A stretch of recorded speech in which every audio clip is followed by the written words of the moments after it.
سلامتی ہے ان آنکھوں پہ جو ہدایت پہ نظریں جمائے بیٹھی ہیں، ان کانوں پہ جو ذکر خیر کے منتظر رہتے ہیں، اور ان قدموں پہ جو ہدایت کی راہ پہ گامزن ہیں۔ یہ ایک لمبی روایت ہے۔ ابو سعید خدری رضی اللہ عنہ سے روایت ہے کہ رسول اللہ صلی اللہ علیہ وسلم نے فرمایا، اللہ تعالیٰ کہے گا اے آدم، وہ عرض کریں گے میں حاضر ہوں، یعنی ہمارے ابو الآباء آدم سے کہا جائے گا اے آدم، وہ عرض کریں گے میں حاضر ہوں، پروردگار تیری فرما برداری کے لیے ہر وقت حاضر ہوں، حقیقت یہ ہے کہ تمام بھلائی تیرے ہی ہاتھ میں ہے۔ ظاہر ہے کہ پروردگار عالم کی بارگاہ میں آواز دی جائے، عرش سے آواز دی جائے، محشر کے میدان میں آواز دی جائے، جب خدا کی وہ عظیم عدالت لگے گی، اس موقع پر پکارا جائے تو ایک بندہ عاجز کو اسی طرح لبیک کہنا چاہیے۔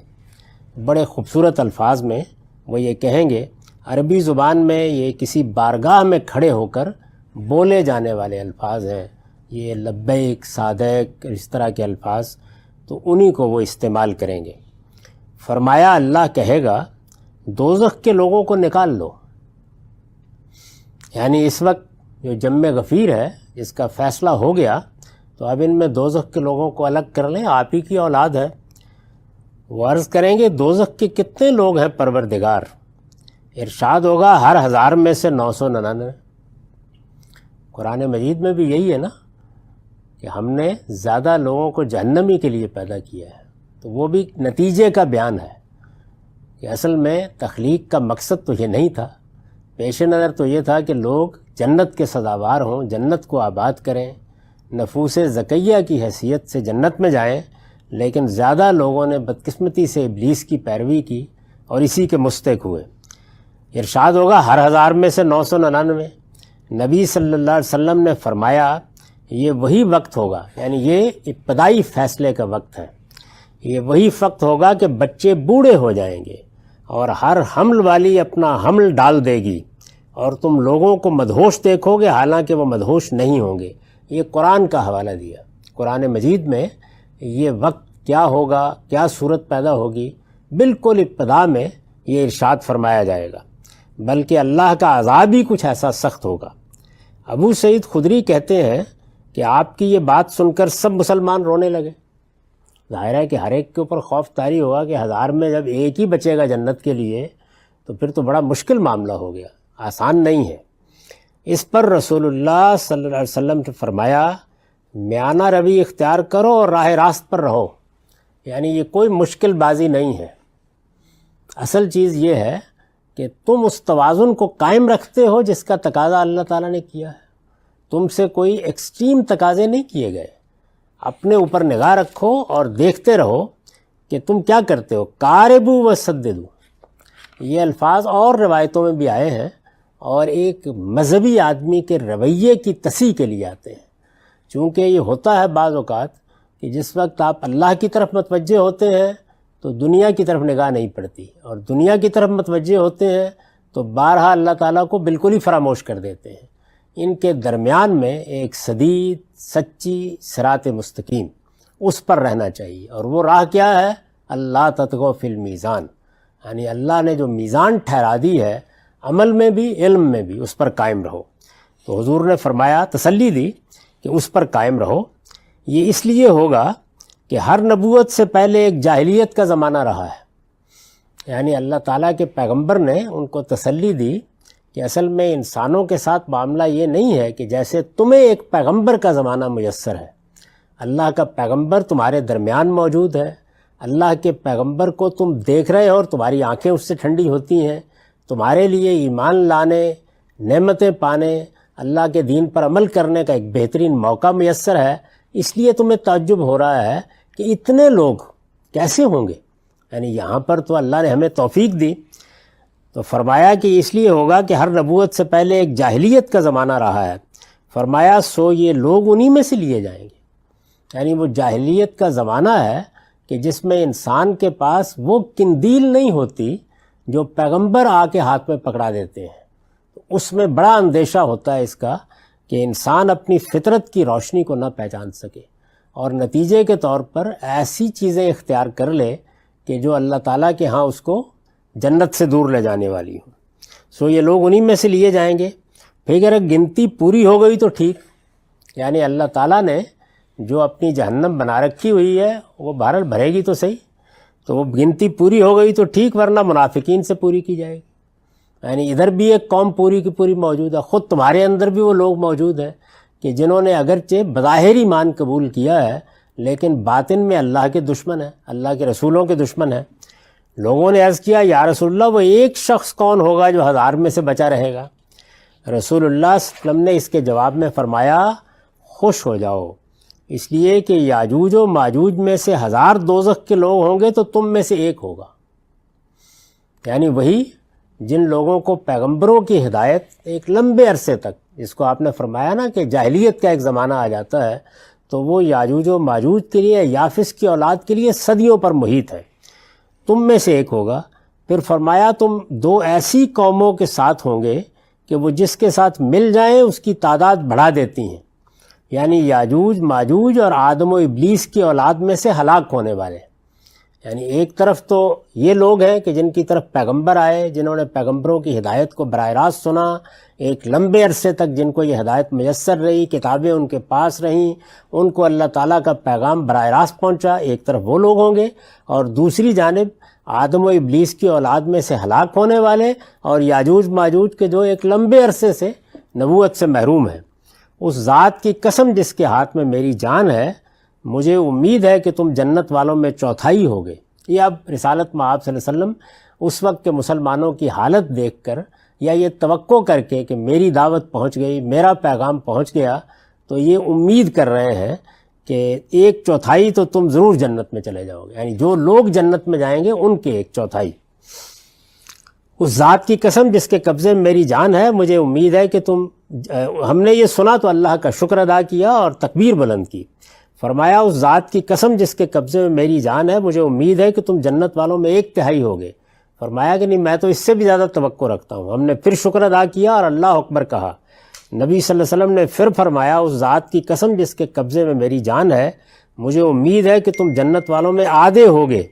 یہ اس وقت کے لحاظ سے نہیں ہے, اس لیے کہ اس وقت تو تم امتوں میں ایسے ہو جیسے کالے بیل کی کھال میں ایک سفید بال یا وہ خط جو گدھے کے اگلے پاؤں میں ہوتا ہے. یعنی اس وقت تو ایک قلیل تعداد ہے, چند 100 ہیں, یہ اس زمانے کی باتیں ہیں, لیکن میرے دین کو فروغ حاصل ہوگا, لوگ اس کو مانیں گے, اور پھر کروڑوں کی تعداد میں نسلاً بعد نسلاً آئیں گے, تو یہ نسبت قائم ہو جائے گی. اس میں بہت سے سوالات ہیں, یہ روایت بہت سے سوالات پیدا کرتی ہے جن کی وضاحت کی ضرورت ہے, وہ آپ دیکھ لیجئے. پہلی چیز تو یہ ہے کہ جب اللہ تعالیٰ پہلے مرحلے میں, یہ میں نے بیان کیا ہے کہ یہ 2 مراحل ہیں, یہ حدیثوں سے بھی معلوم ہوتا ہے, قرآن مجید کے اشارات بھی یہی ہیں. 2 مراحل ہیں. ایک مرحلہ وہ ہے جس میں استحقاق کی بنیاد پر فیصلہ ہو جائے گا. استحقاق کی بنیاد کا مطلب کیا؟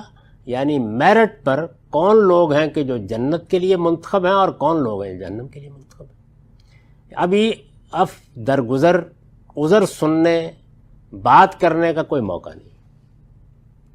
پہلا فیصلہ ہے, یعنی جب حشر کا میدان گرم ہوگا تو اعمال نامے سامنے آ جائیں گے, اور اس میں قرآن مجید بھی یہی تصویر کھینچتا ہے کہ جو دائیں والے ہیں ان کے ہاتھ میں بھی ان کا نامہ اعمال پکڑا دیا جائے گا, جو بائیں والے ہیں ان کے ہاتھ میں بھی ان کا پکڑا دیا جائے گا.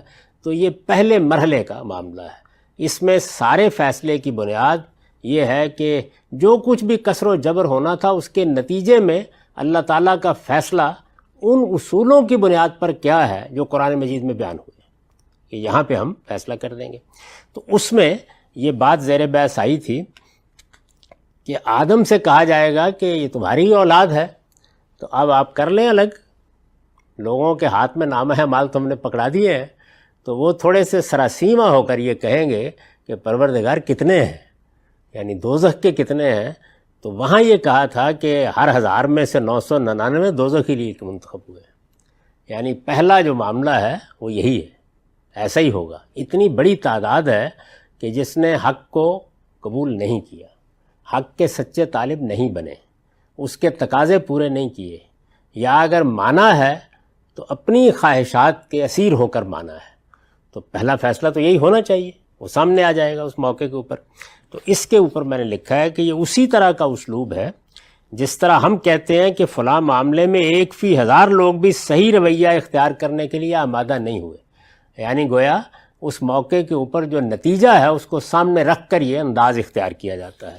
قرآن کی سورہ اعراف میں بھی تنبیہ اور تہدید کے ایک موقع پر فرمایا ہے وَلَقَدْ ذَرَأْنَا لِجَهَنَّمَ كَثِيرًا مِنَ الْجِنِّ وَالْإِنسِ، جنوں اور انسانوں میں سے بہتوں کو ہم نے جہنمی کے لیے پیدا کیا ہے۔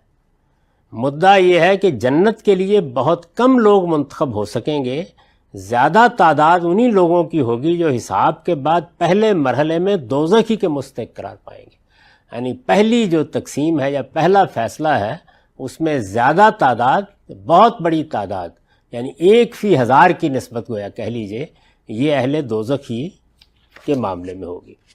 اس کے بعد ایک دوسرا پہلو یہ تھا کہ رسول اللہ صلی اللہ علیہ وسلم نے فرمایا، یعنی مسلمان ظاہر ہے کہ یہ دیکھ کر رونے لگے، تو رسول اللہ صلی اللہ علیہ وسلم نے کچھ نصیحت فرمائی اور یہ کہا کہ میانہ روی اختیار کرو، راہ راست پر رہو، اور پھر وجہ بتائی کہ کیوں اتنی بڑی تعداد ہوگی۔ تو آپ نے فرمایا کہ اصل میں ہر زمانے میں پیغمبر تو موجود نہیں رہتے، فطرت کے زمانے آ جاتے ہیں، جاہلیت کے زمانے آ جاتے ہیں، تو لوگوں کو براہ راست تنبیہ نہیں ہوتی۔ ہم اپنی آنکھوں سے یہی دیکھتے ہیں کہ جن جگہوں تک پیغمبروں کی براہ راست دعوت نہیں پہنچی، وہاں لوگ جو ماں باپ نے بتا دیا اس کے اوپر عمل پیرا رہتے ہیں۔ یعنی اگر شرک ہے تو شرک ہی چل رہا ہے، بدعت ہے تو بدعت ہی چل رہی ہے، دین سے انحراف ہے تو وہی ہے جس کو لوگوں نے اختیار کر رکھا ہوا ہے، اور اس میں استدلال یہ ہوتا ہے کہ ہمارے آباء یہی کرتے رہے ہیں۔ تو یہ جو صورت پیدا ہوتی ہے اس کی وجہ بتائی رسالت مآب صلی اللہ علیہ وسلم نے۔ تو اس پر میں نے لکھا ہے کہ یعنی ان لوگوں میں سے ہوں گے جو پیغمبروں کی ہدایت سے محروم رہے اور عقل و فطرت کی جو روشنی اللہ تعالیٰ نے عطا فرمائی تھی اس سے بھی کسب فیض نہیں کر سکے۔ ہونا یہ چاہیے تھا کہ اپنی طرف سے آگے بڑھتے، آپ نے جا کر نہیں جھنجھوڑا، دعوت نہیں پیش کی۔ یہاں پر یہ اصول واضح کر دوں میں کہ ایک ذمہ داری وہ ہے جو حق کے سچے دائیوں پر عائد ہوتی ہے۔ ہم ہمیشہ اس پہ توجہ دلاتے ہیں کہ اللہ کے پیغمبر آتے ہیں تو جو ان کا دائرہ متعین کیا جاتا ہے وہ اس میں گویا ایک ایک شخص تک بات پہنچاتے ہیں۔ ہمارے لیے بھی یہی ذمہ داری ہے۔ بنی اسماعیل کو اگر یہ ذمہ داری دی گئی ہے کہ وہ قیامت تک اللہ کا پیغام پہنچائیں تو ہمیں اسی پر غور کرنا ہے کہ ہم نے وہ پہنچایا یا نہیں، لیکن اس کو ذرا تھوڑی دیر کے لیے الگ رکھ دیں۔ تو انسان کو جو اللہ تعالیٰ نے شعور دیا ہے، کیا وہ یہ تقاضا نہیں کرتا کہ وہ حق کو تلاش کرے؟ نہیں پہنچی نا، تو تلاش کرنے کا داعیہ تو پیدا ہونا چاہیے۔ اس کی بہت سی تفصیلات ہیں۔ یعنی اگر فرض کر لیجئے کہ ایک آدمی نے کوئی پیغمبروں کا ذکر بھی نہیں سنا، جو کچھ اس کی فطرت کے اندر روشنی ہے اسی پر کھڑا ہے، تو فطرت کی روشنی اجمالی ہے، وہ اپنے وجود ہی سے عقلی طور پر تقاضا کرتی ہے کہ انسان اس کی تفصیل جاننے کی کوشش کرے۔ تو کیا اس نے کوشش کی؟ اب یہ اس آدمی کی طرف سے دیکھیے۔ دوسری چیز کیا؟ دوسرے یہ کہ پیغمبروں کی روشنی پہنچ گئی، ہدایت پہنچ گئی، ایک کی پہنچ گئی، دو کی پہنچ گئی۔ میں مثال دے دیتا ہوں۔ یہود کو یہ معلوم ہو گیا یا نصارہ کو معلوم ہو گیا کہ اللہ پیغمبر بھیجتا ہے۔ اب پیغمبر بھیجتا ہے کے بعد یا تو پیغمبر بتا دے کہ اب کوئی نہیں آئے گا، ورنہ تو ہر آنے والے پیغمبر کی آواز تقاضا کرتی ہے کہ سنی جائے، لازمی نتیجہ ہے نا اس کا۔ تو کیا یہ عمل کیا گیا؟ تو یہ چیز اللہ کے ہاں مواخذے کا باعث بنے گی۔ ایک مواخذہ ادھر سے ہے، ایک ادھر سے آپ سے ایک طرز عمل کا تقاضا کیا گیا ہے، یہ اس کو میں نے بیان کیا ہے۔ یعنی ان لوگوں میں سے ہوں گے جو پیغمبروں کی ہدایت سے محروم رہے اور عقل و فطرت کی جو روشنی اللہ تعالیٰ نے عطا فرمائی تھی اس سے بھی کسب فیض نہیں کر سکے، چنانچہ خواہشوں میں کی اسیری میں زندگی بسر کر کے دنیا سے رخصت ہو گئے۔ تو یہ فرمایا کہ ایک بڑی تعداد ان لوگوں کی ہوگی جو جہنم کے لیے الگ ہو جائیں گے پہلے مرحلے میں۔ یہ ذہن میں رکھیے، پہلا مرحلہ، دوسرے مرحلے کی تفصیلات الگ ہیں۔ تو حدیث میں یہ کہا گیا تھا کہ گنتی پوری ہو گئی تو ٹھیک، گنتی پوری ہو گئی مطلب یہ ہے کہ جتنے لوگ میں بیان کر رہا ہوں اگر وہ انہی میں سے پورے ہو گئے تو ہو گئے، ورنہ منافقین بہت بھرے پڑے۔ یعنی ادھر وہ لوگ کہ جو جاہلیت میں رہے، زمانہ فطرت میں رہے، پیغمبروں کی دعوت نہیں پہنچی، ان پر جو تقاضا پیدا ہوتا تھا حق کو تلاش کرنے کا وہ پورا نہیں کیا، وہ تو آ ہی جائیں گے۔ ادھر یہ ہے کہ جن کے ساتھ یہ سب کچھ ہو گیا، مدینے میں موجود ہیں، میں مثال دے رہا ہوں، خدا کا پیغمبر درمیان میں ہے لیکن منافق ہے، تو یہ بھی بہت ہے، بھرے پڑے ہیں۔ تو ان سے باقی پورا کر لیا جائے گا، یعنی ان لوگوں سے پوری ہو جائے گی جو پیغمبروں کی طرف سے اتمام حجت کے بعد بظاہر ایمان لے آئے لیکن حقیقت میں خدا اور اس کے رسولوں کی ہدایت کو قبول کرنے کے لیے تیار نہیں ہوئے۔ لفظ منافقین قرآن میں اسی طرح کے لوگوں کے لیے استعمال ہوا ہے۔ تو اس روایت میں یہ 3 چیزیں ہیں جن کی میں نے وضاحت کی ہے، لیکن یہ چونکہ ایک بڑی لمبی روایت ہے تو ابھی اس میں کچھ اور چیزیں بھی ہیں جن کو دیکھنا چاہیے۔ اس میں ایک اہم چیز یاجوج ماجوج کا ذکر ہے، اور یہ بات بھی روایت میں بیان ہوئی ہے کہ یہ لوگ ہیں جو زیادہ تر خدا کی ہدایت سے محروم بھی رہیں گے، انحرافات بھی اختیار کریں گے، پیغمبروں کی دعوت کو بھی قبول نہیں کریں گے، کیونکہ رسول اللہ صلی اللہ علیہ وسلم یہ خبر دے رہے ہیں، اور میں اس کی طرف کئی بار توجہ دلا رہا ہوں کہ اس طرح کے اخبار رسالت مآب صلی اللہ علیہ وسلم بالعموم اپنے ان رویا کی بنیاد پر دیتے تھے جو آپ کو دکھائے جاتے۔ اس کی بڑی تفصیلات روایتوں میں ہے، یعنی اس میں گویا بعض حقائق عالم رویا میں کھول دیے جاتے تھے تاکہ آپ خود بھی ان کو دیکھیں، اس سے آپ کے ایمان و ایذان میں بھی غیر معمولی اضافہ ہوتا، اور پھر جب لوگوں کو بتائے جاتے تو گویا ایک پیغمبر کی شہادت سامنے آ جاتی۔ انسان کا یہ معاملہ ہے کہ وہ جس چیز پر ایمان رکھتا ہے اب وہ چیز سامنے کی تو ہے نہیں، یعنی یوں نہیں ہے کہ اس دنیا سے متعلق یہ اطلاع دے دی گئی ہے کہ اس دنیا میں جس میں ہم رہ رہے ہیں یہ زمین کا ٹکڑا یا یہ زمین کا سیارہ یہ کس کے گرد گھوم رہا ہے اور موسم کیسے پیدا ہو رہے ہیں۔ ایک ایسی اطلاع دی جا رہی ہے کہ ابھی ہمارے سامنے نہیں ہے۔ تو جب اس طرح کی کسی چیز کے بارے میں آپ کے سامنے کوئی تصویر آتی ہے تو ایک فطری چیز پیدا ہوتی ہے کہ انسان اس کی تفصیلات کو جاننا چاہتا ہے، یعنی معلوم کرنا چاہتا ہے کہ وہ تصویر کتنی مکمل ہو سکتی ہے، اس کے کیا کیا پہلو ہو سکتے ہیں۔ تو اللہ کے پیغمبر کو بعض اوقات رویا میں ایسے حقائق دکھا دیے جاتے جیسے آپ بیان کرتے ہیں، اور پھر اس طریقے سے وہ روایات میں منتقل ہونا شروع ہو گئے۔ تو حضور نے یہ فرمایا اس میں، اگر آپ کی طرف اس کی نسبت صحیح ہے، کہ یاجوج ماجوج میں سے بہت بڑی تعداد ہوگی، یعنی گویا ایک تمثیل کے انداز میں یہ کہا کہ یوں سمجھو کہ ایک اگر تم میں سے ہوگا تو 1000 اس میں سے ہوں گے، یعنی وہ لوگ کہ جو کامیاب نہیں ہو سکیں، محض استحقاق کی بنیاد پر منتخب نہیں ہو سکیں گے۔ تو اس میں یہ ظاہر ہے کہ یہ سوال پیدا ہوتا ہے کہ ان کی نوعیت کیا ہے۔ تو اس پر میں نے لکھا ہے کہ یہ دونوں یعنی یاجوج ماجوج یہ دونوں نوح علیہ السلام کے بیٹے یافس کی اولاد میں سے ہیں۔ ہمارے پاس جو اس وقت قدیم تاریخ سے متعلق ماخذ ہیں ان میں خود بائبل بہت بڑا ماخذ ہے، قدیم مورخین کے بیانات ہیں، انسانوں کی اجتماعی روایات ہیں۔ اب آ کے جو نئی دنیا پیدا ہو رہی ہے اس میں آثار کی تحقیق، ڈی این اے اور فلاں یہ نئی چیزیں کچھ نئے پہلو پیدا کر رہی ہیں، لیکن جتنی معلومات بھی ہمارے پاس ابھی تک تاریخی روایات سے ہیں ان میں سے کوئی بنیادی چیز چیلنج نہیں ہوئی، یعنی ابھی کوئی تبدیلی نہیں آئی، جب آئے گی تو دیکھا جائے گا۔ تو اس وقت جو کچھ ہم بیان کر رہے ہیں وہ اصل میں موجود تاریخ کی بنیاد پر ہے، یعنی جو تاریخ اس وقت تک ہمارے پاس ہے۔ یہ دونوں نوح علیہ السلام کے بیٹے یافس کی اولاد میں سے ہیں جو ایشیا کے شمالی علاقوں میں آباد ہوئی، یعنی جس وقت طوفان کے بعد ان کے بیٹوں کی اولاد پھیلنا شروع ہوئی تو حام کی نسلوں نے زیادہ تر افریقہ کو آباد کیا، اور سامی لوگوں نے مشرق وسطیٰ کو اپنا وطن بنایا، بلکہ اب جدید تحقیقات سے معلوم ہوتا ہے کہ یہیں سے یہ ترکی کے راستے سے یورپ میں بھی داخل ہوئے، اور انہی میں یافس کی اولاد جو تیسرے بیٹے ہیں یہ شمالی علاقوں میں چلی گئی، یعنی جو جن کو آپ وسط ایشیا کے علاقے کہتے ہیں۔ پھر انہی کے بعض قبائل یورپ پہنچے، وہاں سے ہجرتیں کر کے مختلف وقتوں میں یہ لوگ وہاں جاتے رہے، یعنی کچھ ہجرتیں افریقہ سے ہوئیں، کچھ نیچے سے سامی قوموں کی ہوئیں، اور زیادہ تر یافس کی اولاد وہ یورپ میں آباد ہونا شروع ہوئی، اور اس کے بعد چند صدی پہلے امریکہ اور آسٹریلیا کو آباد کیا، یعنی یہ تو ابھی حال کی بات ہے، ہم اس سے واقف ہیں۔ ان میں سے ایک بڑی تعداد نے اگرچہ مسیح علیہ السلام کو مانا ہے، بظاہر تو یہ کہا جا سکتا ہے کہ کیتھولک ہی صرف 2.5 ارب کے قریب ہے، بہت بڑی تعداد ہے دنیا کے اندر۔ سب سے زیادہ اگر کوئی مذہب تعداد کے اعتبار سے ہے تو وہ مسیحیت ہے۔